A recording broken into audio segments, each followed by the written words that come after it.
The Borderlands trailer is a complete misfire. Like right off the bat, the song choice was just wrong. It was like the director was just attempting to be a scuffed version of Guardians of the Galaxy. Electric Light Orchestra Do Ya does not work or land well in the slightest. Cage the Elephant, Ain't No Rest for the Wicked is the unofficial national anthem of Borderlands. It's iconic as hell, and if you can't afford the rights to use it for a Borderlands movie, then don't even try. But this isn't too surprising. Video game adaptations and movies have a bad reputation for being terrible or just flat out ignoring the source material. The Resident Evil movies are hot trash. They ignored the horror roots of the franchise and sidelined most of the cast that are iconic just to focus on Alice, a Mary Sue self-insert character. And sure, you could argue that the games coming out at the time were pretty dumb in themselves, but I would argue that Resident Evil 5 and 6 were better dumb action films than the official Hollywood dumb action films. But I digress. Even then, Hollywood seems to botch easy wins. Like, there should be no excuse for making a terrible Hitman movie. Like, just rip off 007. I shouldn't be seeing Agent 47 doing backflips out of cars. I feel like you kind of missed the tone and the premise of the series. Uwe Boll has made a career out of disappointing video game fans, but that's enough content to make a video in and of itself. Ironically, I kind of feel like the Borderlands trailer is a complete misfire because I feel like in the last 5 or so years, there was this genuine effort to turn around the trend of horrible video game adaptations. Both Sonic the Hedgehog and Super Mario, two of the world's largest video game franchises, made that leap to the big screen, and they both did it in a way that somewhat resembled the source material and satisfied most fans. Castlevania, of all franchises, has a hit R-rated animated series on Netflix, and I've never seen the Last of Us TV show, but it seems to be reviewing pretty well across the board.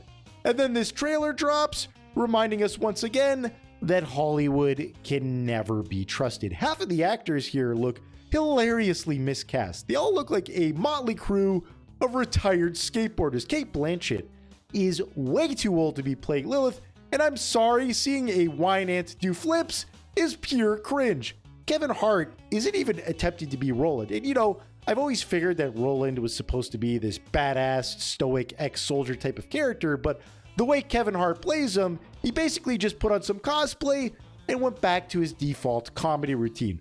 Jack Black as Claptrap just doesn't work for me. I guess it's impossible for the director to get David Eddings to reprise this role. Tina and Craig look all right. Like, I'm not offended by their presence in this movie. I don't have any real complaints about them other than it's surprising to even see them here. And where the hell is Brick? Where the hell is Mordecai? This is Borderlands 1. They should be here.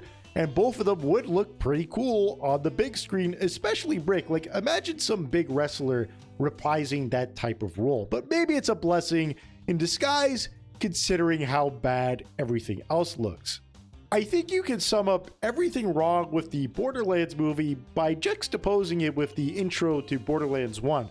When all the characters are introduced, it all looks kind of badass and punk. But when you look at the characters from the Borderlands movie, it really does look like some bargain bin Wish version of Guardians of the Galaxy, and it looks like complete trash in comparison.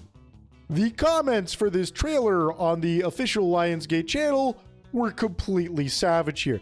This movie looks like it's trying to be a Borderlands parody rather than an actual adaptation. And this guy really hit the nail on the head here.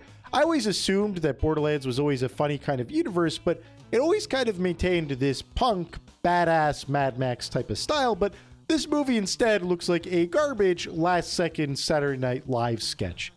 I didn't realize the Borderlands turned into a senior living facility, just going on to show that everybody is hilariously miscast here. This looks like a Netflix movie that would be watched a lot for one weekend, then forgotten completely. And I'm gonna have to agree with this guy.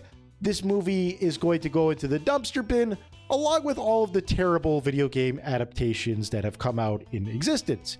You know a trailer is bad when you love every single actor in it, and all you can think is, not a single one of these people are correctly cast. My favorite part of the games was when all the Vault Hunters were senior citizens and Roland was 4 feet tall. So I know this is going to be good. And that just goes to show you that the internet will never give you any mercy here. Anyway, I'm the Gaming Grappler. Please like, comment, and subscribe to the YouTube channel. I make some pretty kick-ass video game reviews. You should really check out my review for Armored Core for Answers, Zone of the Enders 2, whatever you name it, I do it. Have a good one, everybody.